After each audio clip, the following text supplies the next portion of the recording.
mga kasama, ang pambansang awit ng Pilipinas. Bayang magiliw, pelas ng silanganan, alab ng puso, sa dibdib mo'y buhay. Lupang hinirang, duyan ka ng magiting, sa manlulupig, di ka pasisiin. Sa dagat at bundok, sa simoy at sa langit mong bughaw, may dilagang tula at awit sa paglayang minamahal. Ang kislap ng watawat mo'y tagumpay na nagniningning, ang bituin at araw niya kailan pa may di magdidilim. Lupa ng araw ng walhatit pagsinta, buhay ay langit sa piling mo.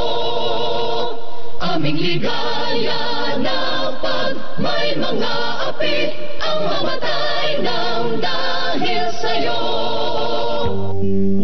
Morning is fast approaching. Let us awaken to the dawn of a new day with God as our constant guide.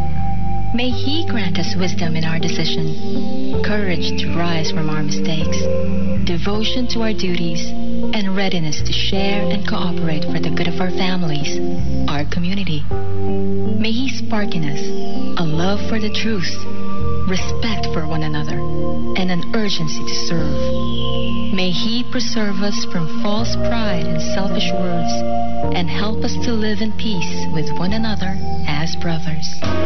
Sa serbisyo publiko, maaasahan mo mga balita'y detalyado at totoo. Kini ang istasyon sa DXCC 828, radyo mo nationwide sa Cagayan de Oro City. Now signing on. Ang DXCC dunay panagod gikan sa National Telecommunications Commission. Ang among studio naa sa Kanoy Building, Don Apolinar Velez Street, Cagayan de Oro City.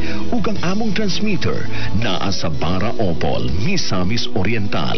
Ang among technical team, Edward Bautista Jr., Area Network Engineer with ECE number 44403, Ramelito Daniot, First Class Radio Telephone Operator with license number 94-1PX-1P10-11832, Urcisio Gales, First Class Radio Telephone Operator with license number 93-17-1950, Carlos Caselias, First Class Radio Telephone Operator with license number 95-1P10-14358, Felomino Templa Jr., First Class Radio Telephone Operator with license number 94-1P10-8770, Ray Plenios, First Class Radio Telephone Operator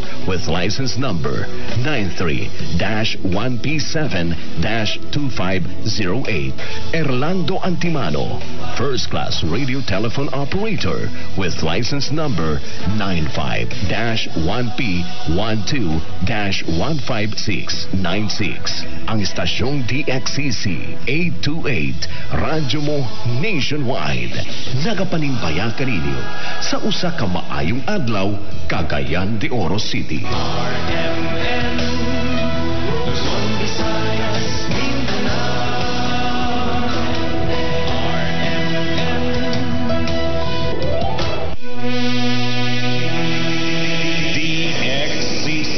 DXCC, RMN Cagayan de Oro 828. Kasama mo sa balita, kasama mo sa serbisyo publiko. Paragis Bila-Bila. Gusto ka bang mutilaw sa Paragis Bila-Bila Coffee? Sa una, sa wala pa ko nag-testing og bila-bila kopi. Hingatugon, so kaayo ko budlay, akong lawas, di ko ganahan maglihok-lihok kay makatarbaho ko gamay kapoy. Makalagsik kini, makapapasko kini. Pero pag take na ko og bila-bila kopi, ay pagkalagsik sa kong lawas, di na ko katugon. Tuloy-tuloy nang akong trabaho. Ako si Maripe Alcuitas, taga-Higakip, Surigao del Norte. Paragis Bila-Bila Coffee, dili na ka, mag-agwanta pa.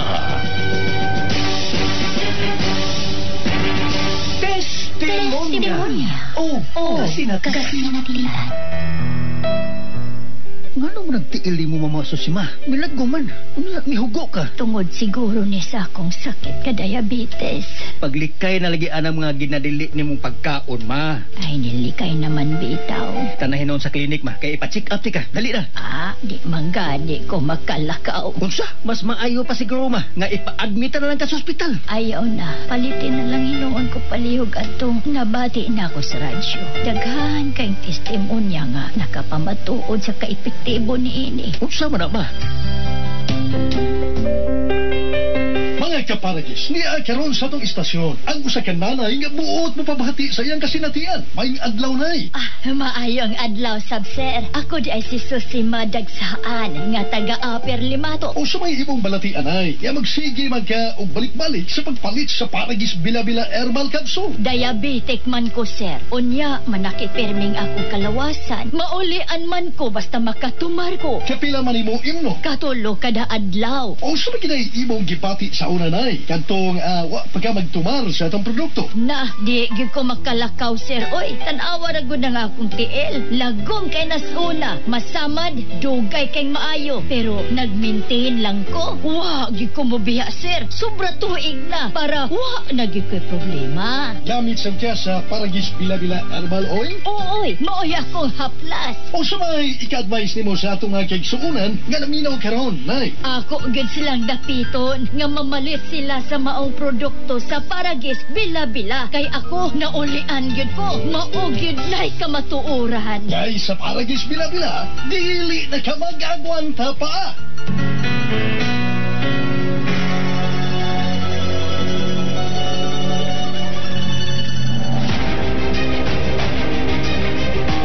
Magkaidaran na ang usa ka tawo, diyan na dayon bation ang mga delikadong sakit nga posibleng mo grabe kini kung dili nato maatiman. Ania si Nanay Susima Dagsaan nga mupabati sa iyang kasinatian samtang iyang gimintinar ang Paragis Bila-Bila Herbal Capsule.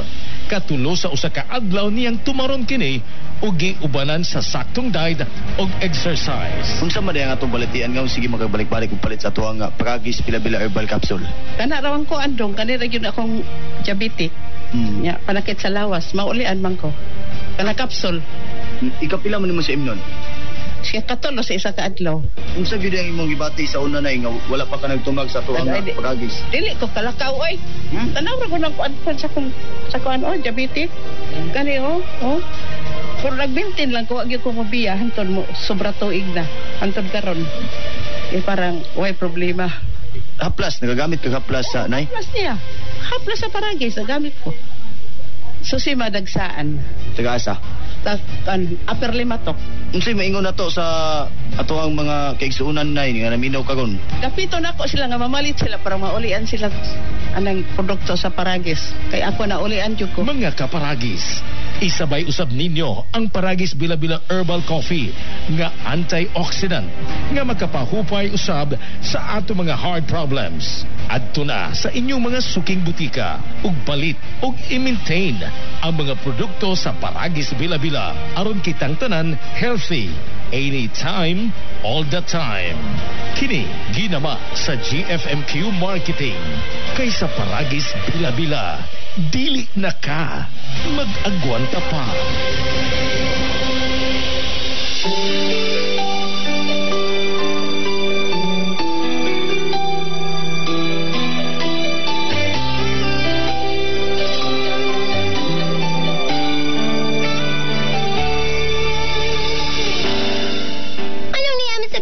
Dirit amo nga naman kay imong bahay sa imong bagong bana nga imong gipuli ni Papa. Biya, ikaw ha? Kumuton ko lang imong baktaron. Hilom ha? Galagot na ba ko na? Gidapatan na ba kong undo gabi eh? Sakit pa kayo ng akong naong. Tingalig na. Anha na ko ipahungaw ninyo akong kalagot. Palagot ang yun ko!